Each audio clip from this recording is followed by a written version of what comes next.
Chief O'Brien's face gets very pink when he's aggravated. Tosk is the most natural straight man Chief O'Brien has met in ages. And a ram scoop is used to capture stellar gases and convert them into usable fuel. Of course, obviously, everybody knows this. Hello, everybody, and welcome to the Seventh Rule Deep Dive with Cirroc Lofton. Hello, hello. And Malissa Longo is here. Hello, hello.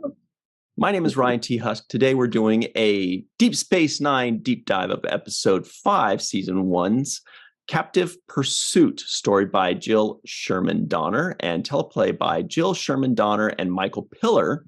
This is directed by Corey Allen. This was January 31st, 1993. Where were you? We have a very special guest, everybody. The reason you are here, Tosk himself, among other things, Mr. Scott MacDonald. I am Tosk. Yes. Perfect. Boom. End of interview. It's over. Yeah, we did it. So Now very you are quickly, Tosk as well. right, before we even get any further, let's just acknowledge, also, you've got the picture of Tosk behind you. You also have the picture of Garanagar. Everybody knows this is the Jem'Hadar that was off the white on that planet. And you'll remember this. Julian Bashir would call him Garanagar. And if you remember that, you remember that episode. Yes. You were also Rollins in the first episode of, not of the Henry variety, of the first episode of Voyager. And in Next Generation, I believe you were a Romulan. Is that right?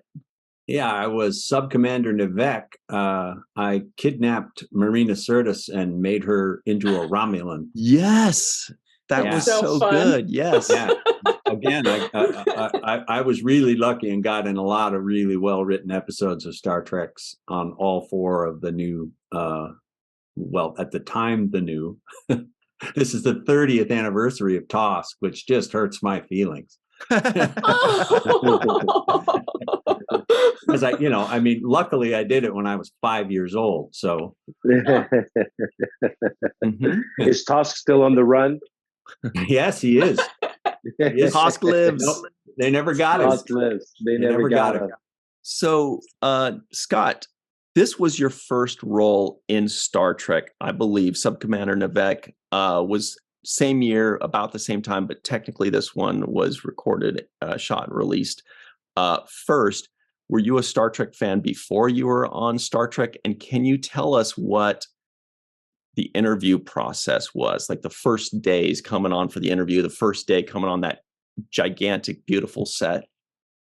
Well, it was an intensive process. The audition process was really intensive. This was my first. I was in a play at the Mark Taper Forum that had won the Pulitzer Prize, and Junie Lowry and Ron Surma auditioned me the year before for Next Generation, and I booked the job but couldn't do it because I was in the play, and so the following year they came back and said, we have another one for you to try if you want to come in for it, but the makeup is going to be really, really, really intensive. And I was just massively excited because, yes, I was a Star Trek fan. I really liked, reruns of, we'd run home from football practice when I was in high school in order to watch Star Trek, the original series reruns, And I actually was we made a video when I was in high school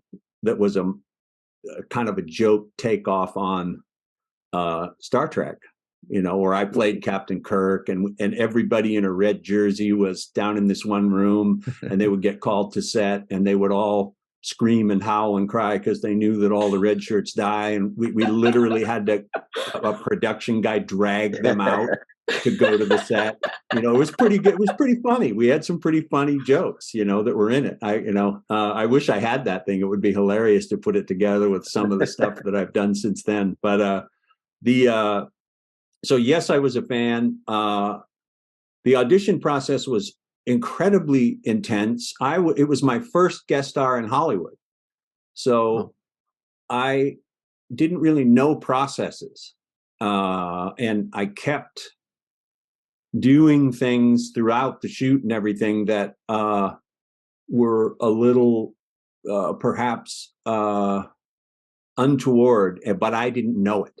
And I would have it kind of explained to me later, in various instances. But I read the first time I went in, and I read, and then they called me back, and I went back down, and I had really specific ideas. They showed us a rendering of Tosk and kind of talked about him and what he was, this creature who was bred to be hunted. And so I had some really specific ideas, and my imagination kind of took over. I felt like I had a lot of opportunities to create new stuff because Tosk was the absolute first creature to come through the wormhole from the other side on the show.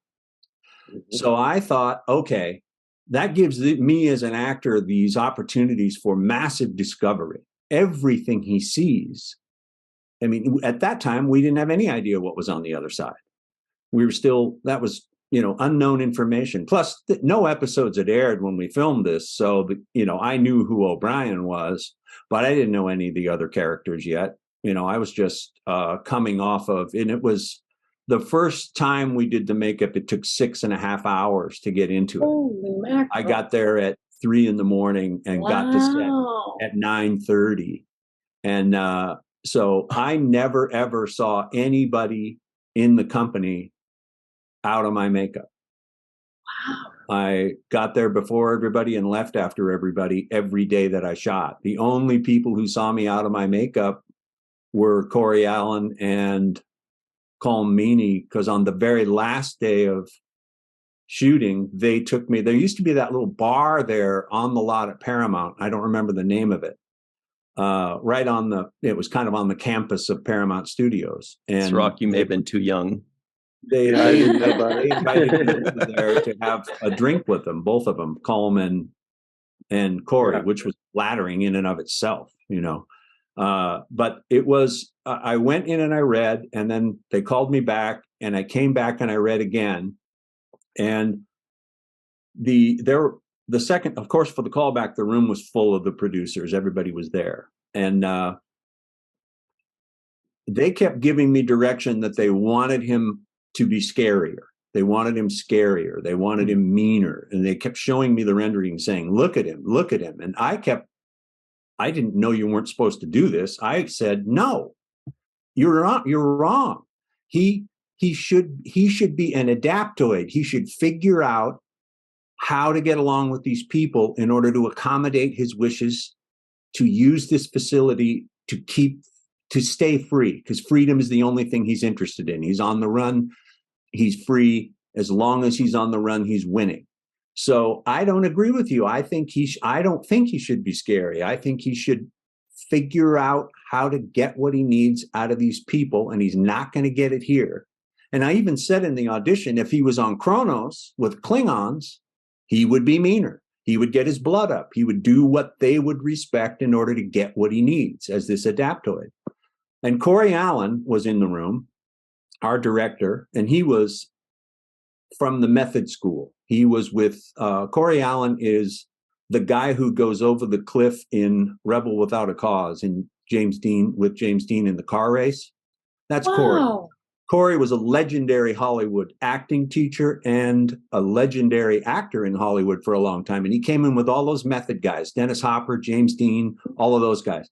So he was responding to my audition because I was coming up with historical sourced motivations for Tosk. So he started to kind of help me. He even came in front of all the tables where all the producers were and read with me. And they kept correcting me, kept telling me, no, we want it this way, we want it this way. And I kept fighting for my position. I didn't really know that you weren't supposed to do that. I was in this massively collaborative play, so I naturally was just being collaborative, I thought. And there were a lot of really good, at the time, lead characters from television series waiting in that hallway. it was intimidating. There were a lot of really high quality actors sitting out in that hall reading for Toss. But I just thought, I got to stick with my choices. I'm just going to hang in here and fight for this. I didn't feel like I was going to get it, which sometimes is freeing for an actor. And so Corey, it was pretty extraordinary. Corey started to agree with me and fight with the table. And so I was kind of, Corey and I became this team kind of against them in this, and not in a negative way, just creatively. And they gave me this one adjustment and I didn't agree with it, but Corey leaned in and he said, go about halfway so that they feel like they won. He whispered it in my ear. And I said, okay. And I did. And we finished, and it was the speech where, it's a wonderful speech where Tosk explains he can't accept asylum because it goes against the principle of his life. And Corey was sitting there, and I'm not kidding, this is probably 45 minutes in an audition.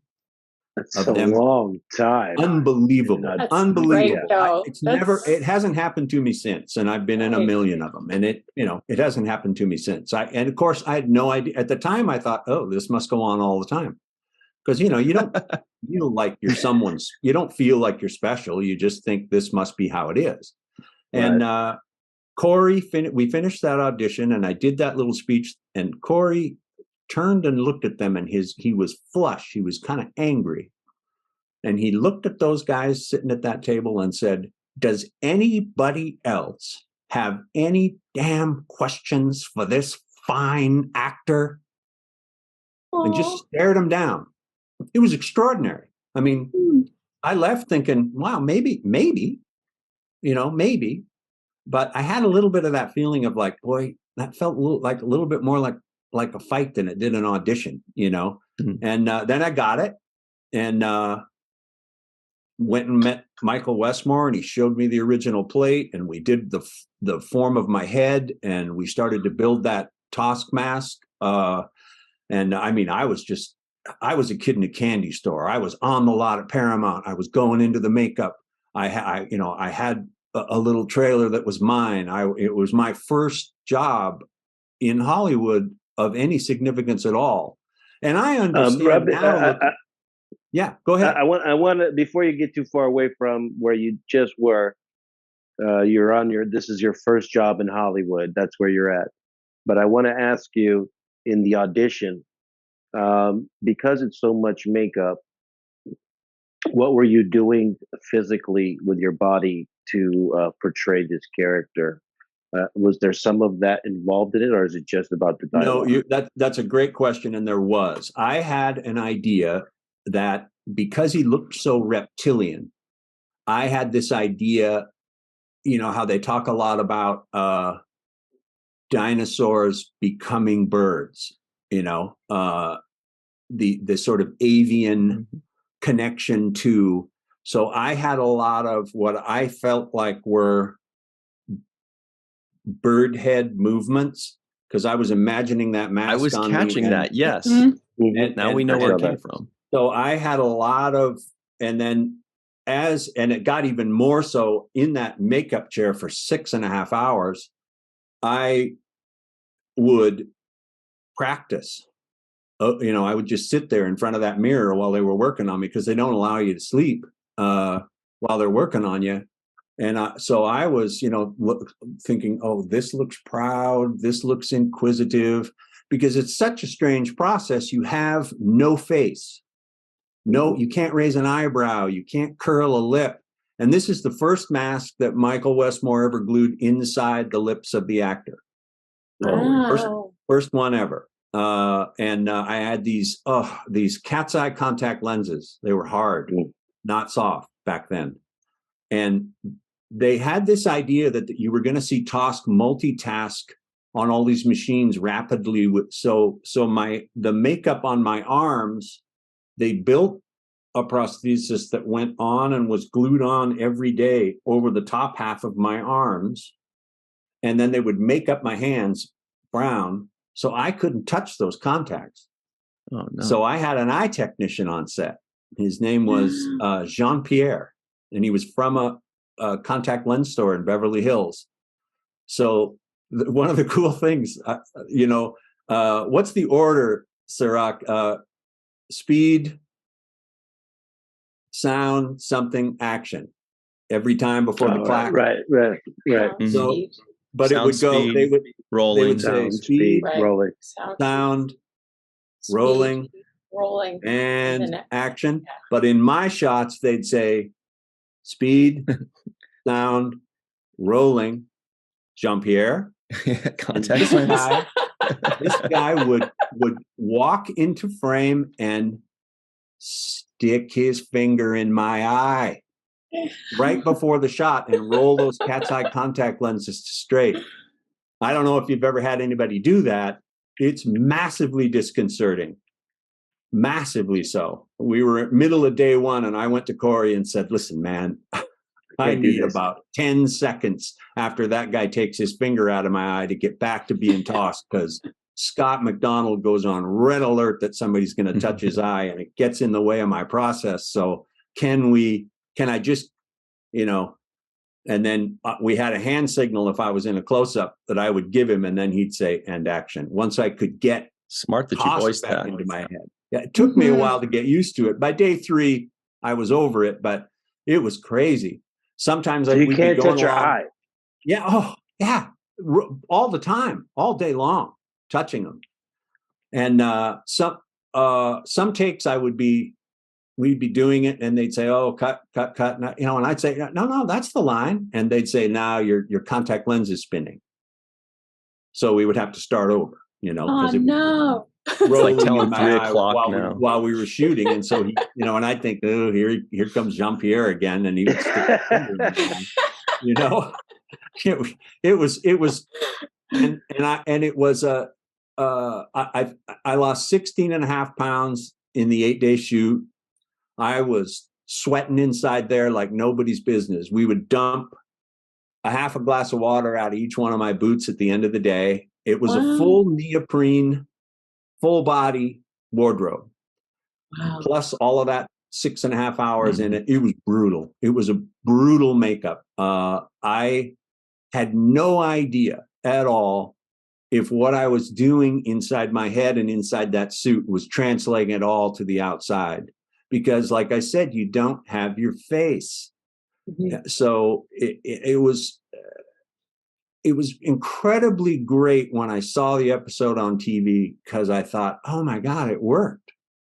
Because I had no idea. I really did. My first job, and now I look back on it and I understand why they were peppering me with all those questions. I mean, that was a big gamble to give me that big a job when I didn't have a lot of credits on a show that's just starting out. It just, at that time, you just think, well, I can do it. But by day 5, I was thinking, whew, I was running out of gas. I had my Friday, I had a 22.5-hour day. I got there at 3 o'clock in the morning and finally got out of the makeup at 1:30 a.m. and was leaving the lot, because they knew I had Saturday to rest. But I was a mess. The picture that's right behind Melissa, yes, Ryan, Melissa.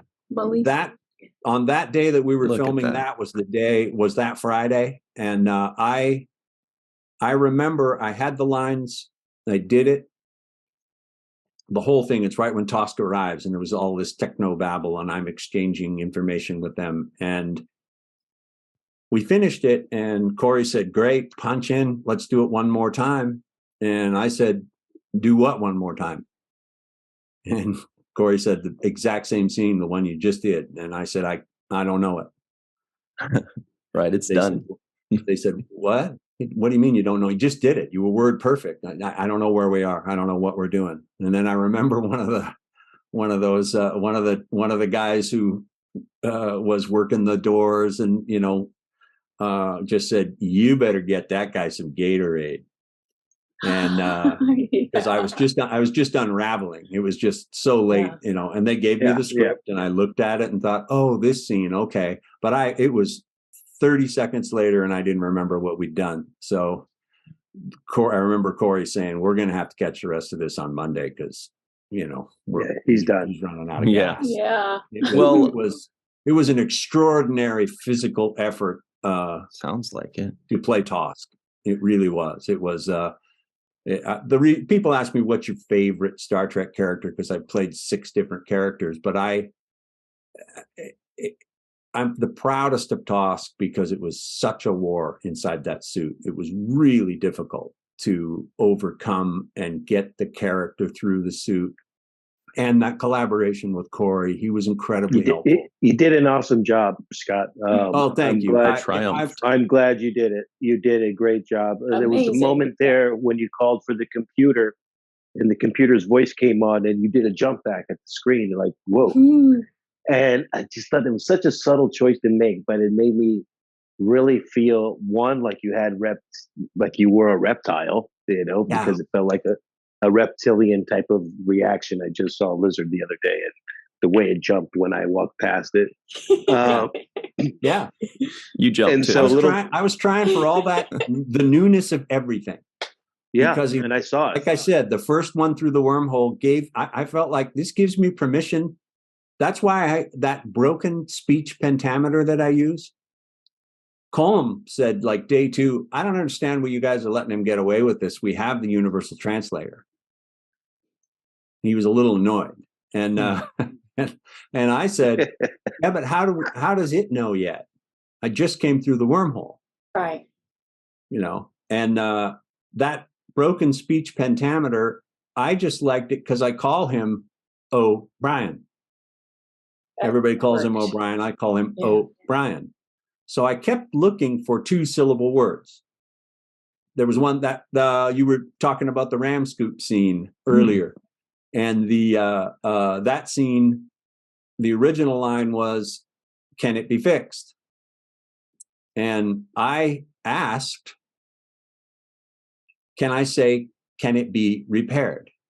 Because it was 2 syllables. Can it be repaired? So that I could break. I liked it because it kept me in the rhythm of Tosk to speak in that sort of peculiar way. It gave me this psychological difference between me and everybody else. Kind of help my performance, I thought.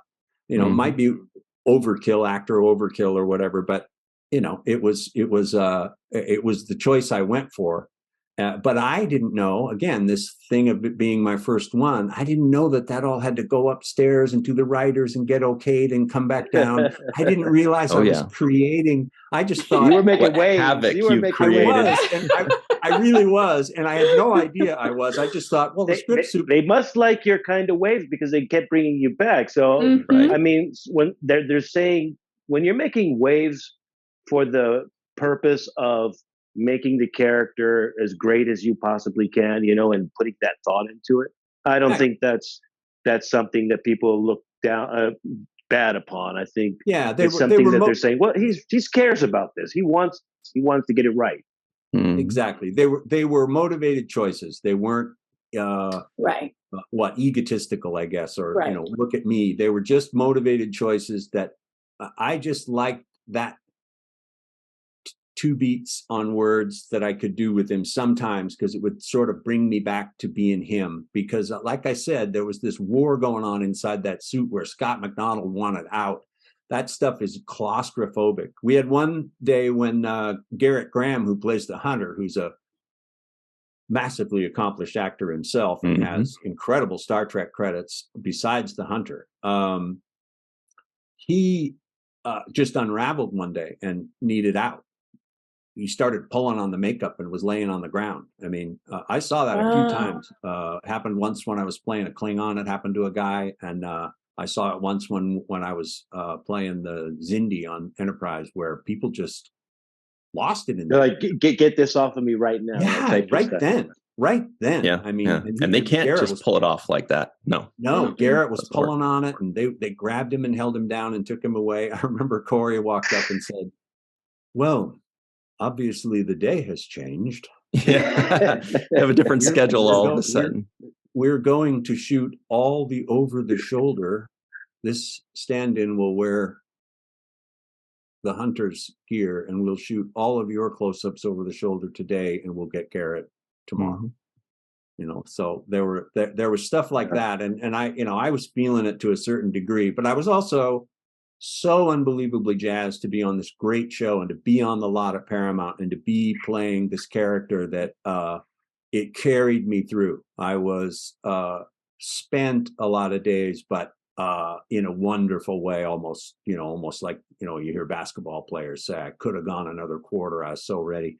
And it felt that way to me. I just felt ready to play him. I was in my head, in that galaxy, in that space station, finally on Star Trek in my mind. I was supremely happy on set in that job. It was a incredibly great experience, and everybody was so cool.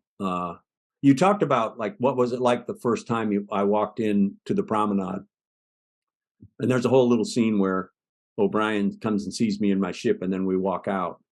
And once again, here was one where I did something that I didn't know you weren't supposed to do, because it occurred to me while we were rolling.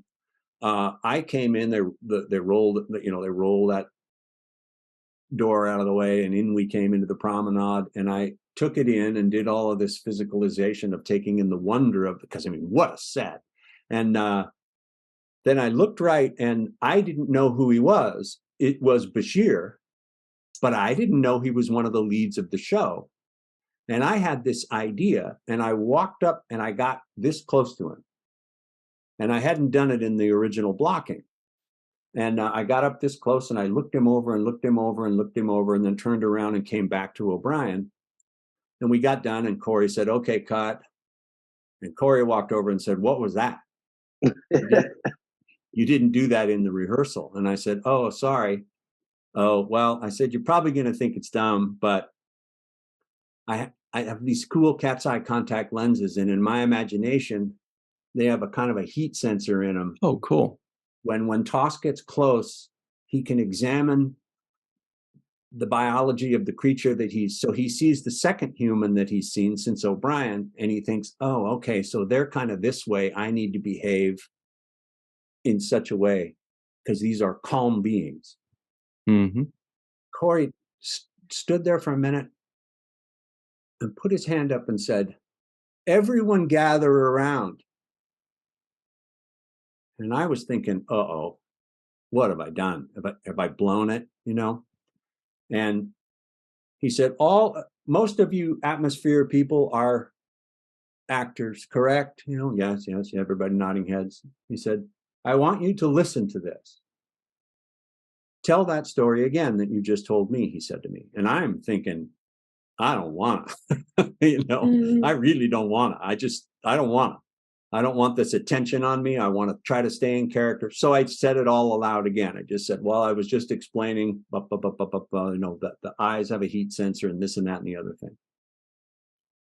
And Corey said, all of you in this room need to take note of this fine actor and his motivated choices. That's how you act. Okay, let's get back to work. And I mean, again, another just unbelievably extraordinary moment with this guy, Corey Allen, who I already admired myself because I knew his career when I met him. But what a compliment, Right. It was extraordinary. I mean, it was my first guest star. And of course, I'm thinking in my mind once again, this happens all the time. And of course, it hasn't happened to me again in my career since that day. But it was really great. I mean, just coming into the promenade, and it was just fortune favored the bold because I didn't know Bashir was one of the stars of the show. No one knew who anybody was yet on that show. So every time I was meeting these characters, of course, I knew who Renee was, and I had a scene with Odo, and I was very excited about him, and the scene, and I recognized immediately that wonderful scene between Tosk and Armin Shimmerman as they are amazed by each other. because I thought, what's Toss think of those ears? I mean, I leaned way forward and tilted in, and he did the same thing back because he's such a great actor. We sort of mirrored each other, and there was some great comedy found in that scene by him. And I remember thinking, oh, this show's going to be pretty good because these people are really good. They, I threw some stuff out unexpectedly in places, and they responded really well. And Colm and I got along really well. I was going to ask you Wow. about Colm. Yeah. Yes.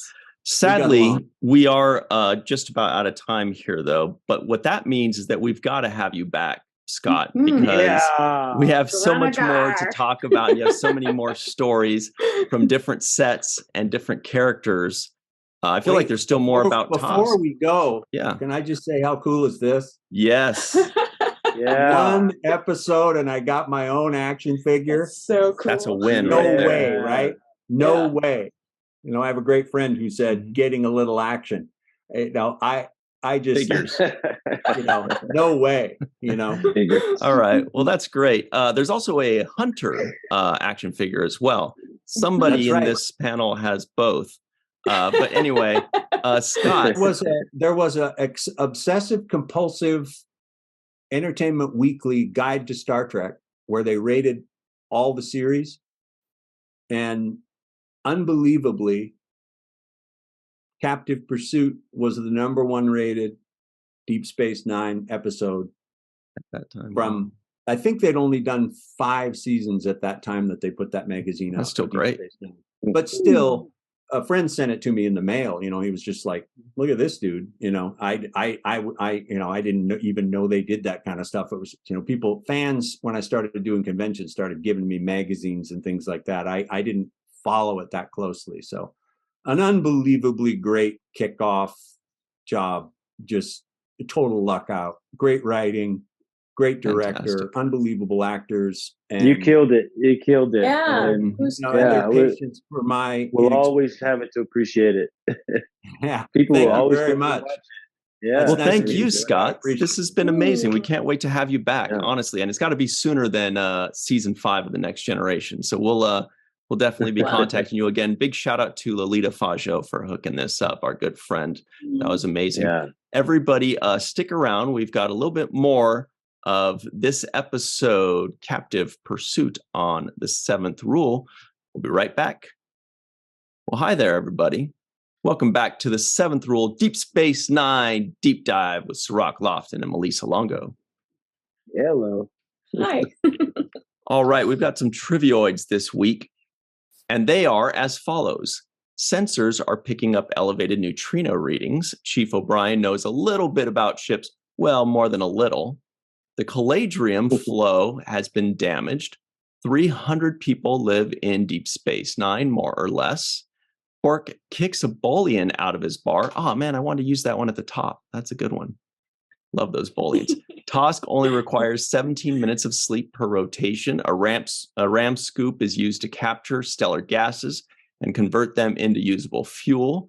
Tosk is the most natural straight man Chief O'Brien has met in ages. This was the most disappointing hunt in memory, and Chief O'Brien's face gets very pink when he's aggravated. Did you guys notice the Bolian, though? Right? Yes. The lady Bolian that was getting kicked cheater. out. Yep. Yeah. Yeah.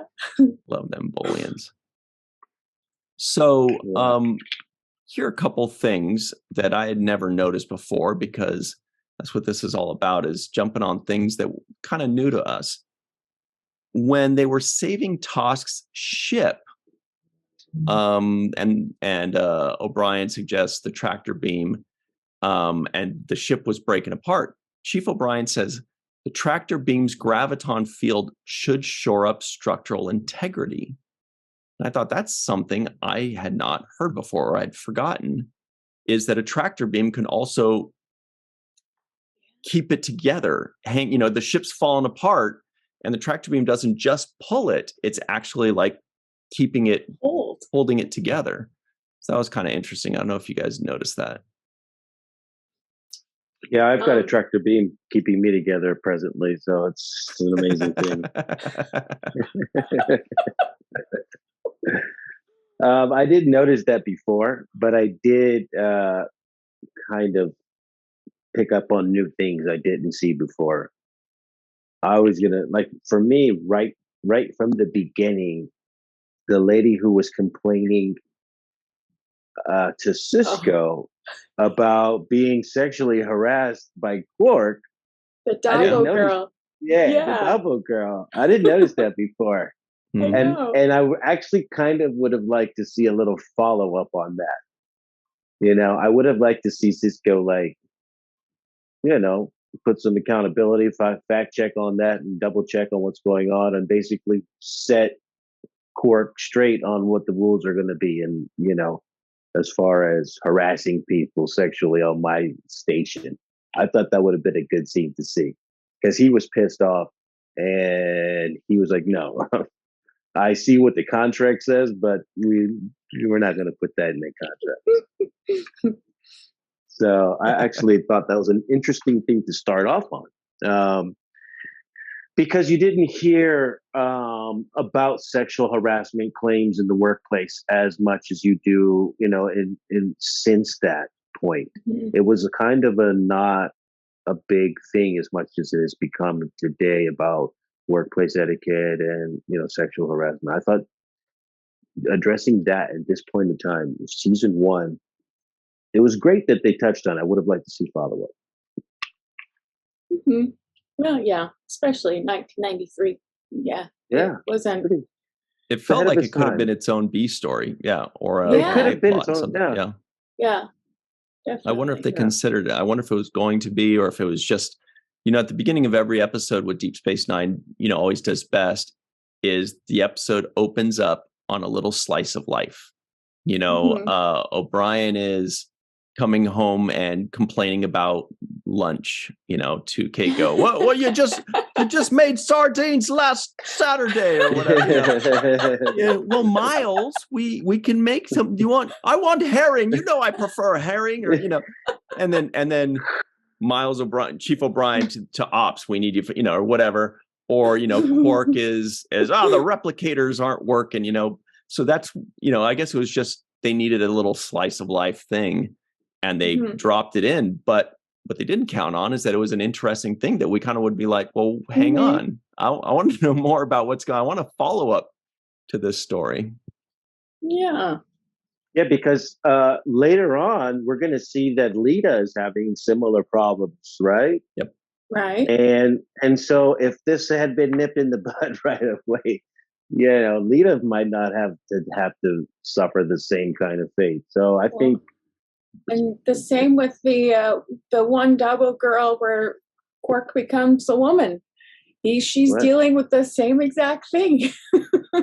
right. So we've seen this as as This consistent is a theme for pattern of Quark. behavior. Yeah, Yeah. yeah, This is a pattern yeah. of behavior. Yeah, it's Ferengi not a need to keep first their time hands to offense. themselves. No.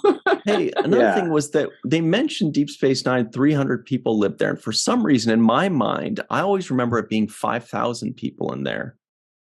Did it grow later on? Am I wrong? think Was it this just grew. because it was the first few episodes? So like people are just slowly moving in, it's only the fifth episode. But when they said 300, I was like, I remember it being 5,000. So I think it just means that, eventually it just kind of grew and people moved in. Right. That caught me off guard too, the 300 approximately. But I figured it's because, they're still rebuilding the station after they've moved in. So, and all of the Cardassians and probably Bajorans that have moved off the station since it was so run down. Interesting. they- So I actually just looked it Yeah. up, which is probably something I should have done an hour ago. But I just Googled it, and it says there are normally about 300 permanent residents of the station, though the station can accommodate up to 7,000. So I wonder, Wow. so it's, and then on Memory Alpha, Mm. it says 300 to 2,000. So it does fluctuate. Capacity 7,000. Anyway, at normal capacity, Deep Space Nine supported a population of up to 13,000 passenger and crew. Anyway, Just an interesting little thing. Wow. We're down to 300 on this one. Mhm. You know, another thing too was when Quark was talking to Tosk and he was talking about the drink, and he said this was brought to you by the brothers Quark. Yeah. And I was like, what I the heck noticed does that that mean? too. Is Rom a brother Quark? Is this? Yeah, I always assumed that Quark's name was his first name, but maybe since he's the older brother, his name takes precedence over Rom's brother, like a father of Keldor or something like that. Son of Keldor, something like that. Confusing. Yeah, but we never heard of it again. Exactly. Yeah, So I I just think did away with it. he'll use anything to pitch a drink sale. You know, the brothers Quark, huh? Do you want to buy it or not? It's a rare vintage. Whatever. Yeah. Is any of this working on you? I don't know. Just Yeah. stop me when it works. Exactly. So I definitely feel there's some of that. You know, I was watching this episode really impressed because I don't know if we've given enough credit to Colomini in the work that he's done on this show. I feel like maybe I haven't really acknowledged to the degree of which he is really exceptional as an actor. You know, like he makes it look so casual, and it looks like it's almost a throwaway, but it's not easy to do what he does and hit the notes that he hits. And I just, you know, when he said, you know, I'm just going to save your ship, friend, and the way he said it in the beginning, there was a real genuine tone to it. I felt like it was like, hey, I'm trying to help you, but just, you know, just bear with me. But I love the tone there, and the conflict that he played inside himself when he felt like he was responsible for Tosk, and he felt like, you know, since I'm the one that he's first met, and he opened up to me that, you know, I'm gonna have more interest in his life, and I'll even kind of break the rules in order to help him out. I thought he played those notes really well, as you know, on his end for O'Brien, just as well as we just finished giving Scott his credit for, you know, the curiosity of the newness and being something, you know, creating a new character that we haven't seen before. I think O'Brien gave us the feel of Starfleet really has its best intentions, and I thought he represented that well, even though he was willing to break the Prime Directive. Essentially, it was for this kind of greater good moment. So that's what stood out to me is how great Colomini is as an actor. I think he's so good. He's exceptional, and he really stood out to me in this episode too, particularly when he was sitting at the bar trying to figure out the dilemma with Tosk, and Quark is thinking he's giving O'Brien advice, but O'Brien ends up answering his own question, really, change the rules. Thanks.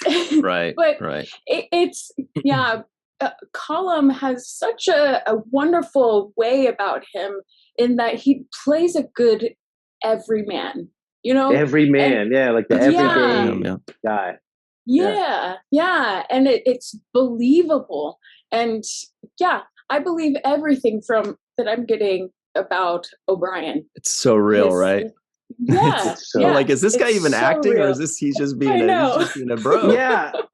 Sometimes you don't even know if he's acting. I swear that's so easy.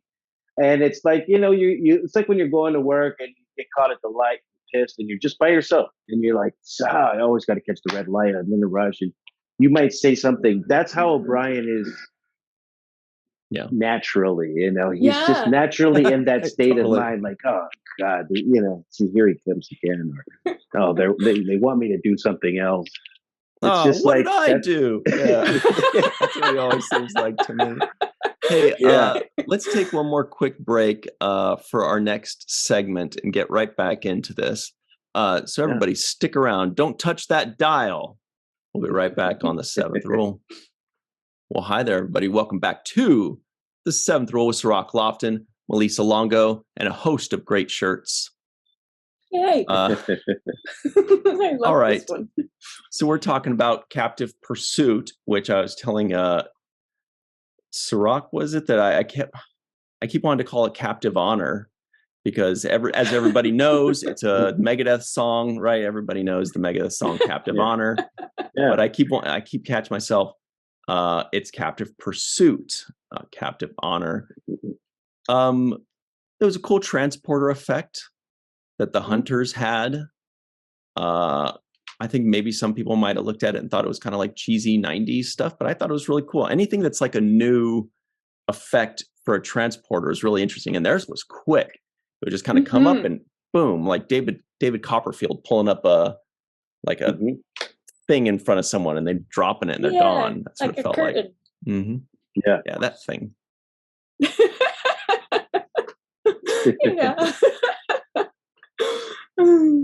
Yeah, it was great.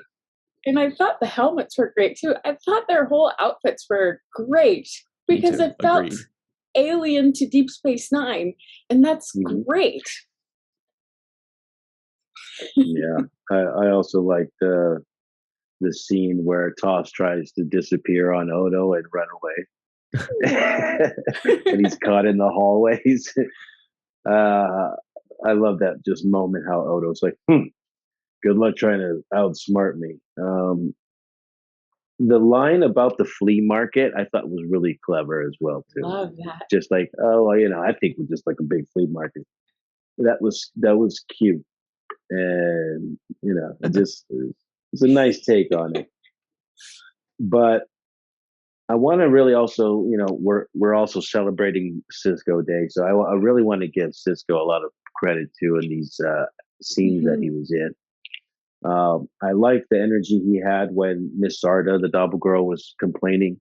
He had the right energy for me, for somebody who's in charge and who's taking control of the situation. It felt like he was on top of it, whether we saw follow-up or not. In that scene, he seemed engaged. Also, later on, when he was talking with Tusk, and he says, he was talking to the guys that were hunting Tusk, and he says, I have no tolerance for the abuse of any life form on my station. The way he said that, I thought that was, I was impressed by that statement and the, affirmative way that he kind of laid it down. Like, this is my rule. There was a lot of authority behind that. And then lastly, with respect to Cisco, the scene where he had with O'Brien at the end, where he has to like kind of reprimand O'Brien for breaking the rules and not, leaving his comm badge on the floor and, and breaking the rules.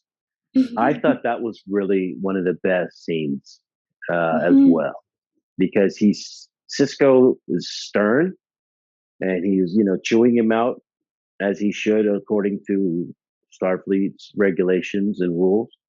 But he also softened up in the moment when O'Brien says, when I was stuck in that, crawling through the tunnels, I was definitely sure that he was able to, we'd get trapped in some kind of force field or something. And Cisco's line when he says, I guess that one got by us. Yep. And he says it very straight without even hinting like he did it. He says it very straight. I love the delivery. And then after O'Brien leaves, he has a smile. When he tells Odo, take your time. And Odo was so freaking cute because he starts moseying on and then he stops and he looks back and he's like, he's so cute. Grumble. And he starts walking slowly and deliberately. And we're like, that is you cutie, Odo, you big Papa Bear. Yeah. He's so cute. Yes. Yeah.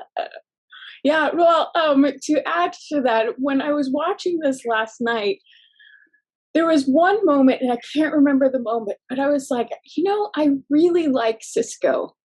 And it was just, no, but how sometimes these thoughts pop into your head that reaffirm something that you already knew, but it's kind of a new discovery again. But I really like Cisco. And what Cirroc was saying, he's stern, but there's also an even-handedness to him. He's very fair.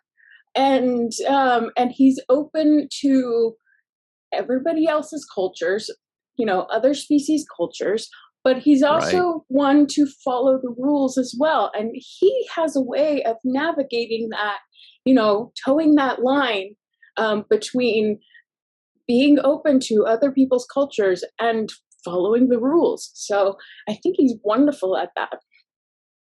Yeah, I 100% agree. And that's what I'm talking about. Exactly that. Even at the end, when he says to O'Brien, he says, what should I tell Starfleet in the report? And O'Brien says, well, you could say that, and he starts to give him the BS. And Sisko's like, save it. He's like, it was rhetorical, bro. Go fix something. Yeah, like I wasn't asking you. But I love that. And yeah, like there's just moments where you can see, his fairness. Like he's going to give you the tough love. He's going to tell you straight up, but he's going to omit certain parts when he writes the report. He's not going to write the report to get you court-martialed, O'Brien. Don't worry, you'll be fine. But at the same time, don't you ever do that again. And I think he was more upset that O'Brien took the comm badge off and didn't want to have communication with him. He was like, that is where you pissed me off, right? I wouldn't have mind if you had said, hey, I'm helping this dude. Right. If he kept the lines of communication open with Cisco, he would have thought, been better with that than, cutting him off completely. Right. It's like, dude, trust me. I got your back. Exactly. But we only have a few minutes left here, but you did touch on, Malissa, something that we're always talking about on when we're reviewing this show, and that's the juggling act of respecting other cultures and enforcing the laws within the station. I think it was maybe best demonstrated when Worf was about to kill his brother. And Cisco was like, what that? And he's like, well, it is in my custom. I am allowed to. And he's like, that's in murder in our custom, dude. So, but what do you do? Like, do you say that their cultures are not as important as ours? Even if, no matter how immoral we think it is.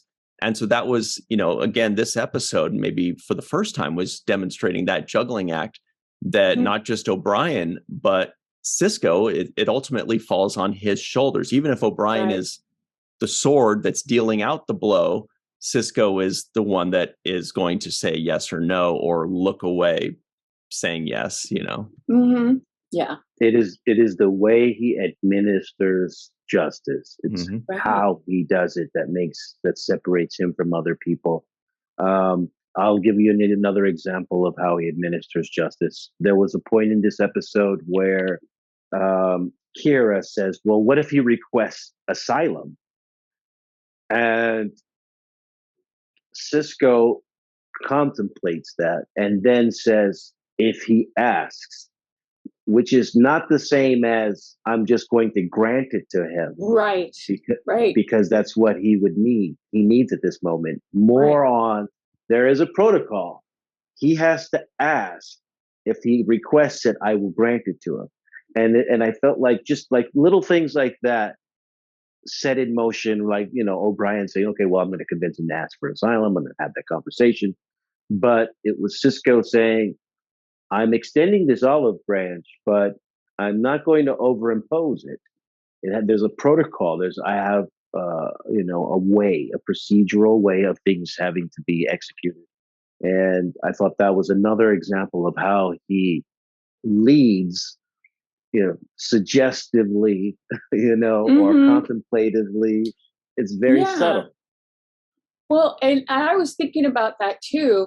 I was thinking, well, if they had imposed asylum on Tosk, that right there would have been breaking the Prime Directive more than anything that O'Brien did, in my opinion, because they're changing the culture or trying to change the culture.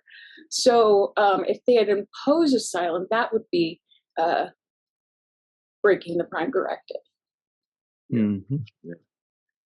I know we got to go, Ryan. I'm going to just end really quickly with my favorite last line, which is when O'Brien swings a punch at the guy and says, "Glass jaw, huh?" Oh. Yeah. I was like, Yes. damn.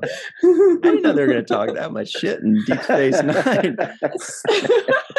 Now I know why you wear that helmet. It was hilarious. And then he had his friend like over shoulder with his phone, putting it on Instagram or TikTok in it. Yeah. Like alien gets knocked out by Irish guy is what it's called. Scottish guy. Irish guy. Irish. Yeah. All right, everybody. Here are some Irish people that we'd like to give thanks to.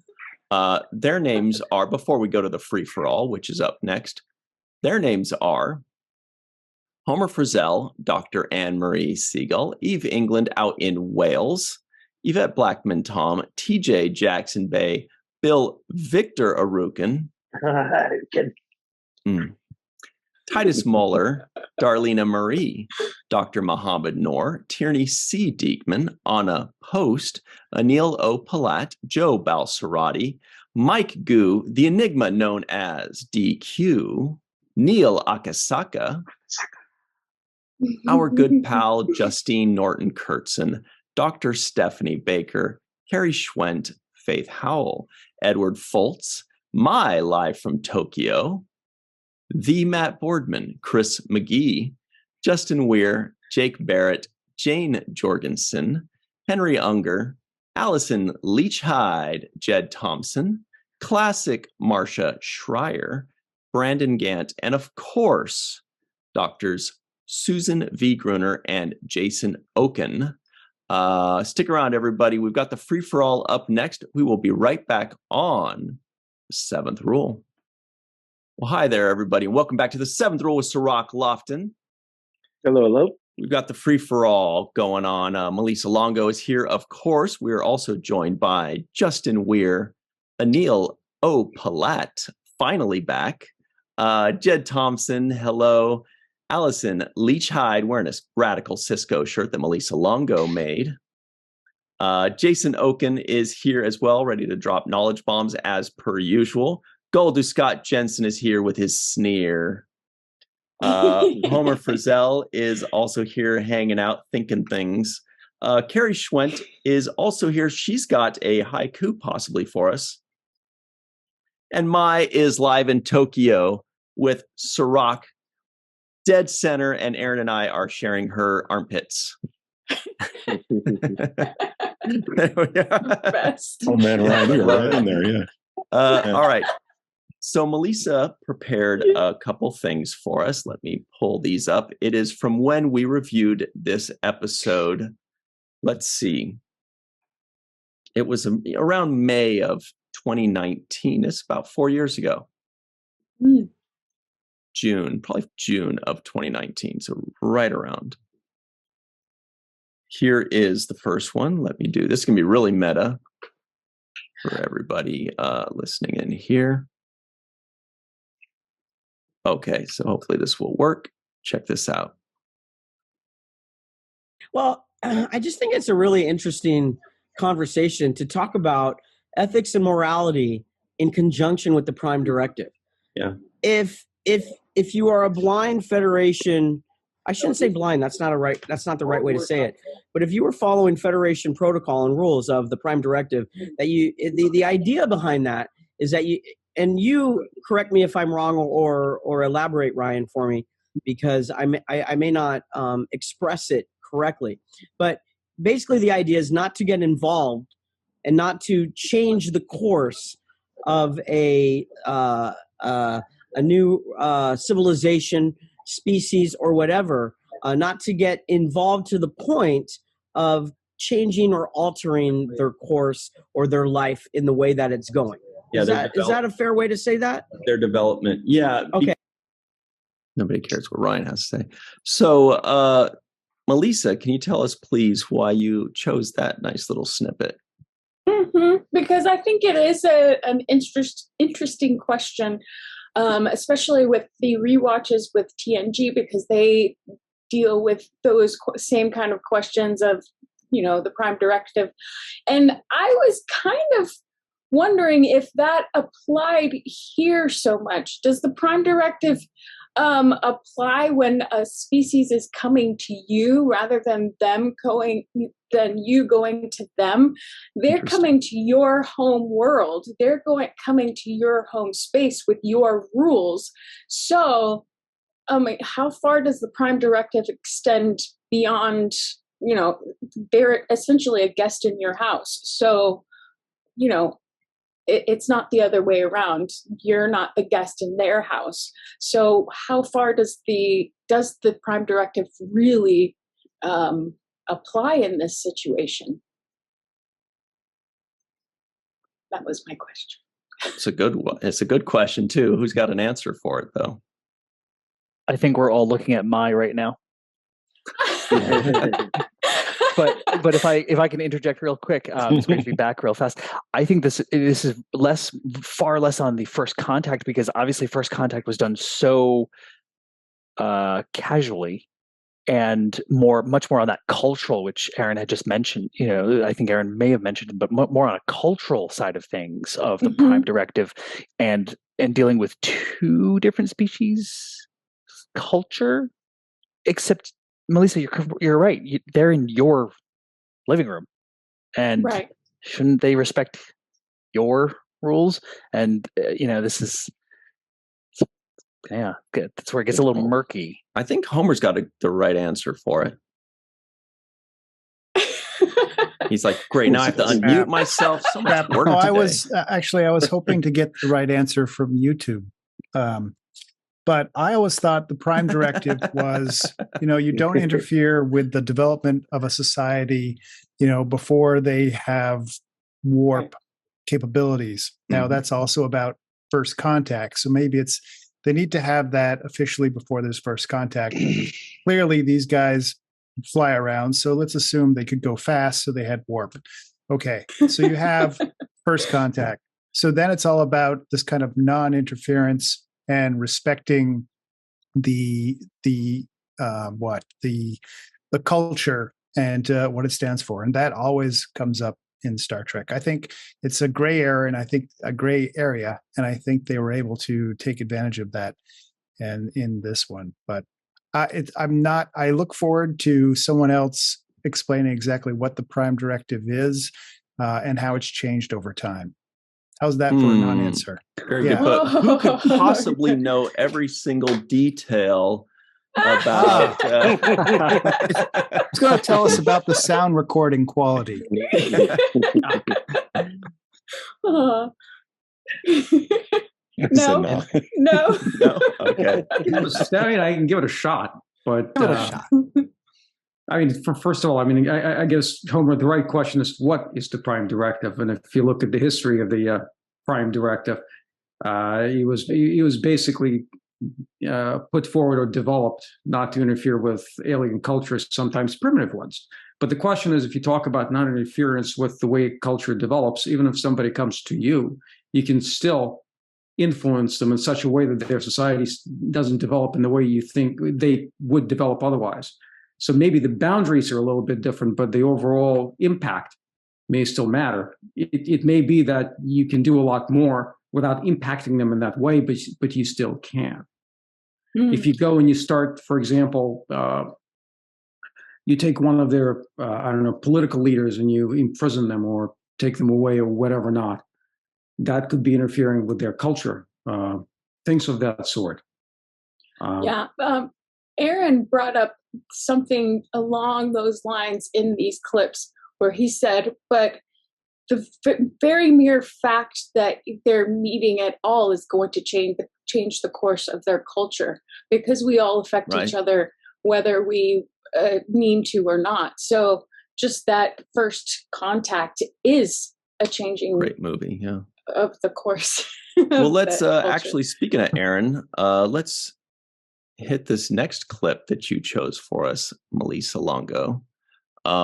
It is from the same review of Aaron, myself, and Cirroc. Cirroc's wearing a Space Force hat. That's pretty cool. I saw that. That was great. All right, let's see if this one works.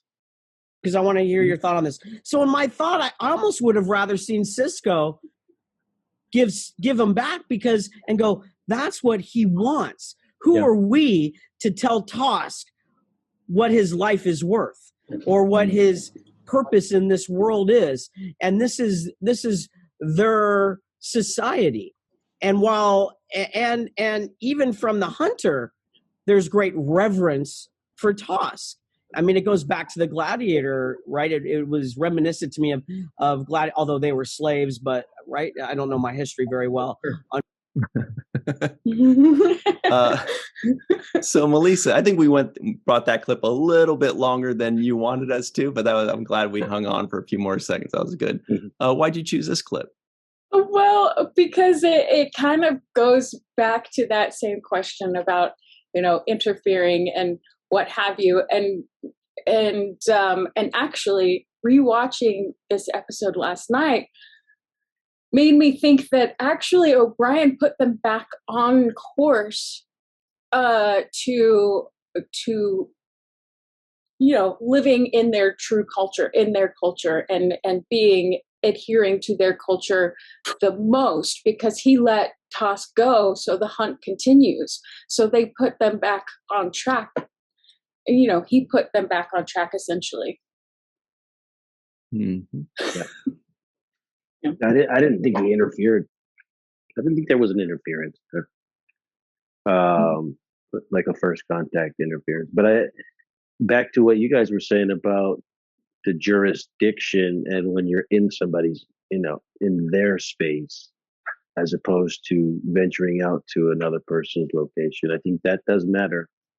And I think they've addressed this before so far as we're watching these episodes. Cisco says, I have no tolerance for the abuse of any life form on this station. So he's making it very clear. I don't care what your deal is over there, or whoever you guys are, whatever your rules are on this station, I don't tolerate that. So I have a set of rules over here. And I think they've been clear about that kind of mindset to some degree on this show. But in the Next Generation, I did see a little bit of difference when Picard was willing to give the prisoner over, although he made some convincing to the appeal on their behalf, but still was willing to. So that's consistent with what was happening in this case as well, too. So there is a consistency to hand somebody over and say, hey, it's between you guys. But to find a way out of it is how the captain allows those things to happen. Picard did it by kind of talking the alien into. Yeah, you're talking about symbiosis. I think that was it. Right. Mm-hmm. And with the people that were addicts. Right. Absolutely. And he made that deal in symbiosis to, he was kind of trying to take his hands off of it. And I felt like Cisco was trying to take the same approach. However, Cisco allowed this getaway to happen. He could have stopped it. He allowed it to happen. So Cisco knew that he had a lot of paperwork to do one way or another. Yeah. Totally. That's where the captains get to play in those gray areas. And that's what we get to see is the decision making of a captain. With Picard, he said, well, I'm going to give you the drug, but that's going to be the last of the drug because you're not going to have a repaired ship. That was his solution to it. That was his navigating the gray area. And Cisco's gray area navigation was more like, let O'Brien get away with doing what he's doing, and I'll deal with him later. Well, Cirroc, how crazy is it that you mentioned gray area? Because Malissa chose a clip that actually mentions that exactly. So how about we roll that clip? We should have somebody like, Susie, can you roll that clip? Or whatever. Make us sound like we have like production value. Which would have had a whole different result. So it all really comes down to how we navigate our own ethics and morality with others, and how we work through both of those, finding the gray. Life is gray. Well, Melissa, your thoughts on that clip that you chose for us? Well, exactly what Aaron and Cirroc were saying. that life does exist in that gray. There's rarely a black and white solution to anything except for math. But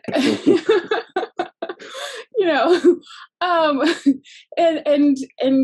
that is tenfold when it comes to leadership and being a leader.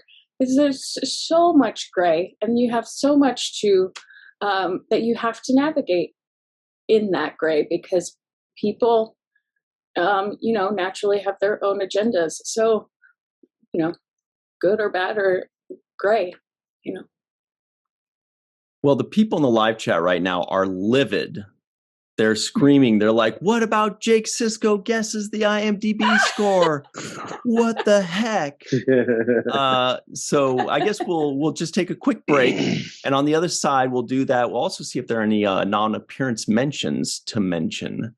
So everybody stick around. We'll be right back on The Seventh Rule. Hi, everybody. Welcome back to The Seventh Rule. This is the second free-for-all segment of this Deep Space Nine deep dive. Let's just get into Jake Cisco guesses the IMDb score.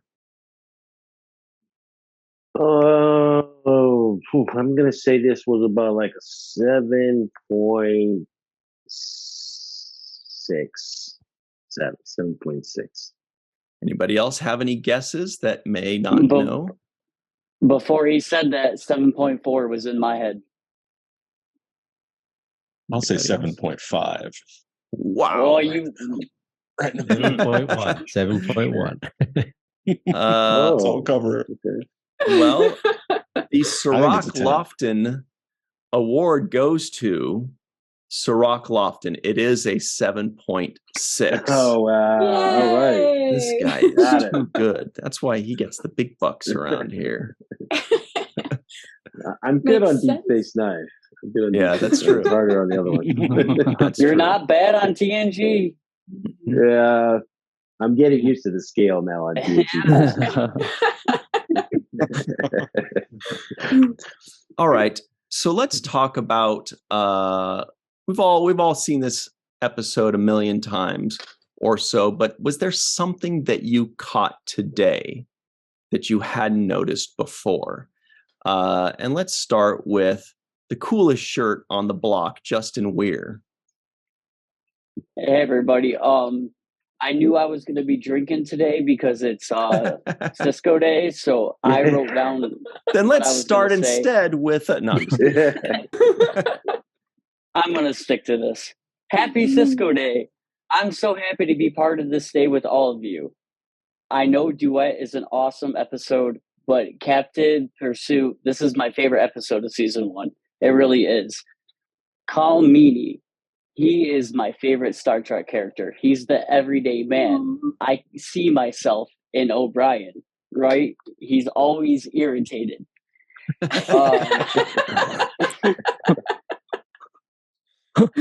Telling there. A little telling.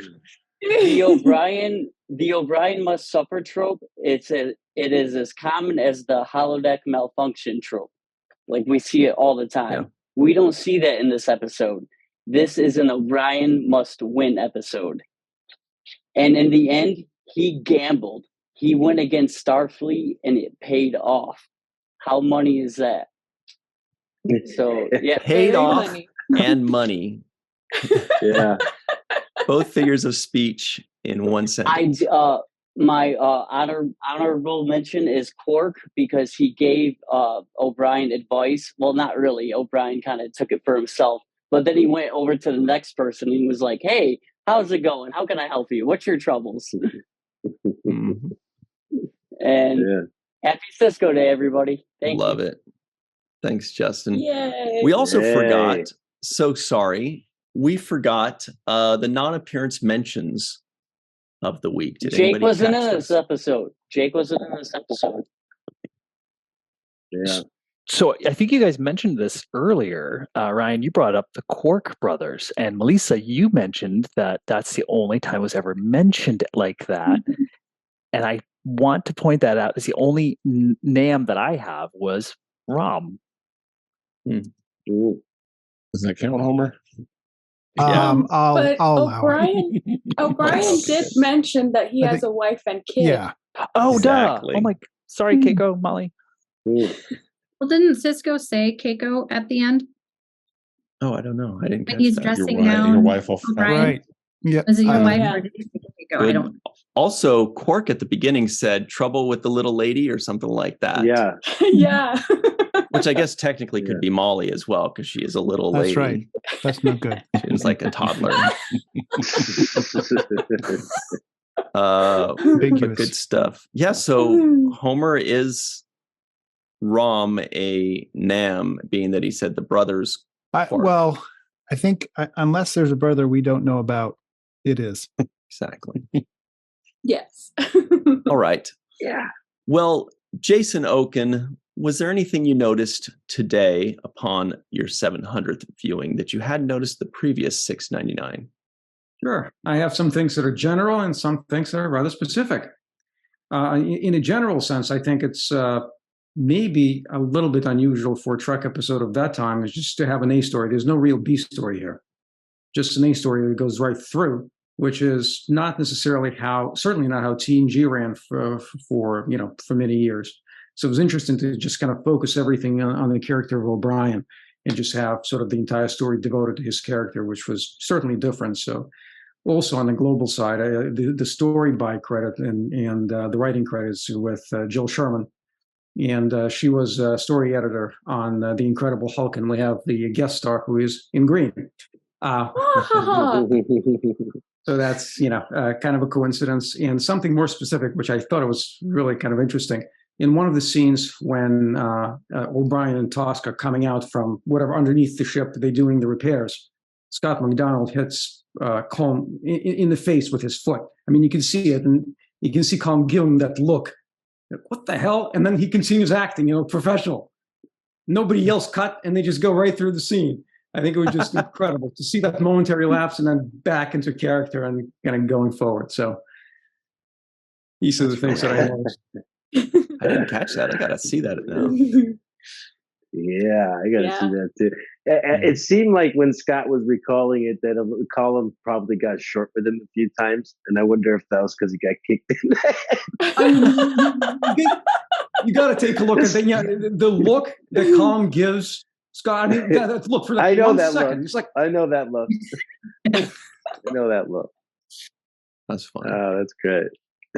Well, yeah, if you're guest starring on a show, guys, try not to kick the star in the head during filming. It's kind of. It was only episode 5. He didn't know. He's like, maybe he's just in and out like a Next Generation. Allison Leach Hyde is here, and we're so fortunate for that. Was there anything that you noticed this time that you hadn't noticed before? I noticed that scene where Tusk and O'Brien are walking through the promenade, and O'Brien's explaining what it is.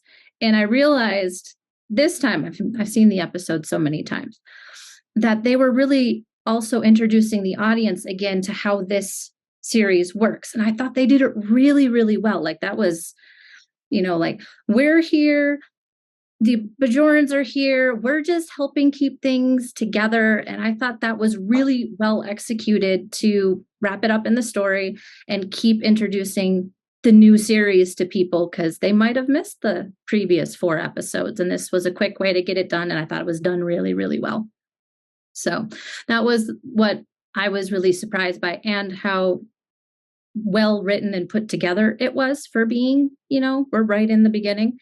It didn't feel clunky. It felt smooth and entertaining. And I got into the show because of my mom. this is the one she watched. And I was actually with her last night, and I'm like, I have to watch this. I'm doing a review of it tomorrow. She's like, oh, I'll watch it with you. And like every so often she would just chime over here. She's like, I forgot how good this show is. I'm like, oh, yes, it is. So that was, and I loved the makeup. I thought Westmore did a fabulous job on it. So that was another thing that I was like reminded of. I'm like, oh, I mean, Emmy nomination for it too, but it was really well done. Well, thanks, Allison. Mom did good. Great stuff, Allison. Jed Thompson is hanging out here. He's ready to have some fun with us. What'd you notice this time? Yeah, this was a lot of fun to come back to.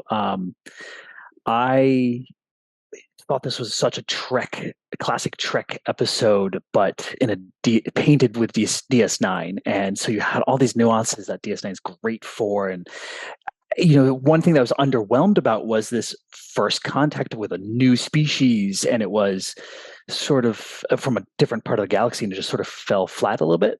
But aside from that, the overall flow of the episode was wonderful. And like what Scott said, I'm so sorry. Jason, excuse me. What Jason said about the B plot, the only B plot I could come up with was Quark's advice a little bit ish, but Colm and O'Brien, they're just carrying this very wonderfully. This is a enlisted Starfleet personnel who is doing first contact and on the job first contact, and I thought that was wonderful. I have one small nitpick, and it's just about Odo doing a decent job at being a painting and with really detailed frames, but just couldn't get the nose right.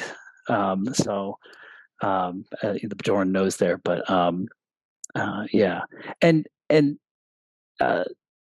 Scott MacDonald's performance was absolutely wonderful, and I did a little research, and he put on a lot more makeup in future years with a lot more similar makeup, and so I was very impressed with that. He was Guranaga. That's what Bashir would call him, and a Klingon, and a bunch of other good stuff. Romulan. Anil O. Palat is also half Jem'Hadar. Welcome back. Good to see you, buddy. What'd you notice on this episode this time? Yeah, I noticed two things. One is, I don't know if I read it somewhere or it's just in my headcanon, that the gem that the Dominion made task for the hunters. I was noticing like, Task kind of looks like a Jem'Hadar, sort of. He can turn invisible like a Jem'Hadar. It seems like the kind of favor the Dominion would do for, a compliant planet of, and the hunters seem like they would be useful for the Dominion. So I just noticed that, and I was like, so in my head, every time I see him, I'm like, oh, he's sort of like a proto Jem'Hadar maybe, or something like that. But I don't know if that's true, but it works for my brain, I guess. And the second thing is, I really like O'Brien and Cisco, and I wish there was more of that throughout the show, because they really like play off each other really nicely. O'Brien is like, he clearly respects Cisco a lot. He's very, chain of command, but he can also push back. And I think I wish there would be more of that relationship throughout the show. We don't get a lot of Cisco and O'Brien, so. It was just a fun episode. Great building block, I think, for season 1. Wow, that was a really interesting catch there. Allison just mentioned in our personal Zoom chat that Robert Hewitt Wolf himself stated that the same people who breed the Tosks as gifts to the hunters breed the Jem'Hadar as well. Wow. Did not know that. So wow, cool. That's amazing. Well, Mai is live in Tokyo right now, and she's ready. Are you in the galaxy? Oh, those are a bunch of galaxies behind you. Yeah. What did you notice this time that you hadn't noticed before? I went back and rewatched the original review of it. And what struck me about that, Aaron said, freedom equals choice. And I thought that was a really important statement that he made. And Cirroc also talked about how this resembled slavery to a certain extent. And I thought that was also right on point. Slavery's evolved in modern US and European stories. Today, it's not whips and chains, but it's profiling and preconceptions leading to hatred, racism, a lot of people not having opportunities and choices, color, women, single mothers, the LGBT community, so many more. The list goes on and on and on. I thought O'Brien's actions were an interesting metaphor for the right way to treat other people. He's an outlier because he doesn't judge or he doesn't categorize. I like that. But my takeaway from this episode this time was that it's a clear warning to people of today, viewed through this lens from the future of it's a warning to continue to evolve. And I think that's interesting because it ties closely into what Cisco Day is about. It's about Cisco and the role that Avery Brooks played. I think with him doing that role, with the way that he was positioned in the show, ties into this because it's a clear message. One of his staff, this liaison to this entire planet, is a woman. He's a black man playing a person in charge of everything, and later he becomes a god. And I think this is looking back again through time and saying to us, can you get here? Can you evolve to here? And I really like that. So this episode to me was a big call from the future to continue to evolve and to get here. Those are my thoughts. Great stuff. Thank you very much, Mai. Loved it. Carrie Schwent is here. You've got something special saved for us today, but I don't want to ruin the surprise. Did you find anything this time that you hadn't noticed before? A couple of things I noticed, and one thing my husband noticed. The thing he noticed is when they're all getting Odo and Kira and them are all getting shot at, and she sort of falls back on him as they're sort of getting down to like the floor. He got a little handsy. Oh, I noticed that too. Wait, really? I blinked and missed it, and I had to rewind. And I was looking, I'm yelling to the screen. Oh no, she's not your girlfriend yet. Keep your hands to yourself. Well, I think it was accidental, but I was like, he just got a handful. To a scene after they like hit hit cut. I'm guessing the two of them were probably laughing their butts off over that. And and other thing with Odo that I also noticed was when Cisco tells him to take his time, going after O'Brien, and he starts to go like his usual pace, and then you can see him visibly slow down to almost a comic degree as he's heading toward the turbo lift elevator. And before my special thing, I will raise one question: is what in the name of the prophets are the weapons doing on the habitat ring? Why the habitat ring? I never noticed that before, and it sort of popped out at me. I mean, you would think there'd be better places to keep weapons than the ring where people sleep, just in case something happens. Well, they used to be in the school, but we had to petition to move them out of there. There you go. But the last thing is, I usually used to do when I first joined Seventh Rule. I did in honor of Garrett Wong and Robbie McNeil's Delta Flyers podcast. They do poetry for each episode. And when I joined, I did haikus for D Space Nine episodes. I do limericks for the TNG episodes. So today's DS9 haiku: Miles and Husk bond. Husk must be allowed to leave. The hunt continues. That's a good one. I just noticed that I think I'm doing some sort of impression of the way Garrett Wong reads his haikus. The Delta Flyers podcast. That just randomly popped into my head. But thank you, Garrett, for the inspiration. Excellent. Thank you very much, Carrie. Great stuff. Speaking of hiding weapons, Homer, where do you hide all of your, weaponry. So Swords Ryan, and if I told you where they were, warhammers. I'd have to move them. So I can't, Axes. won't divulge. I was going to start with, I am Homer. I got a little frustrated in this one. And what I noticed that I hadn't noticed before is that there's this little bit when the hunter's talking to him, he's in his cell, about, did you tell them, or did you divulge secrets and stuff like that? And I'm thinking that I'm just thinking about how it might have been different, I guess, if he had been able to say, I just need to escape or something like that, and then all this could have been avoided.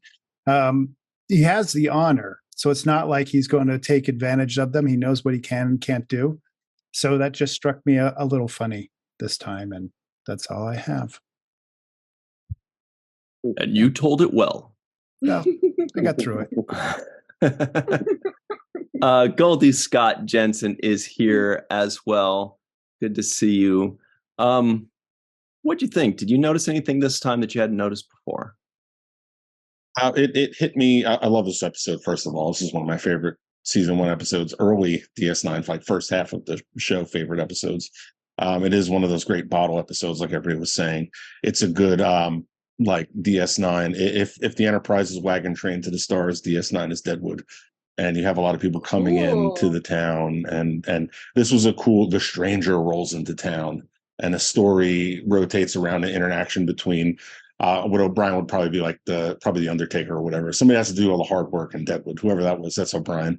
But and he interacts with them and goes on his way. But what I pulled a couple things from it this time. I didn't. One of them was just kind of funny, so I'll save that to the end. But how scary a caste system really is. It's easy to look at Tosk and go, how noble that he's willing to step into this role and carry on this just brave tradition and kind of not rock the boat.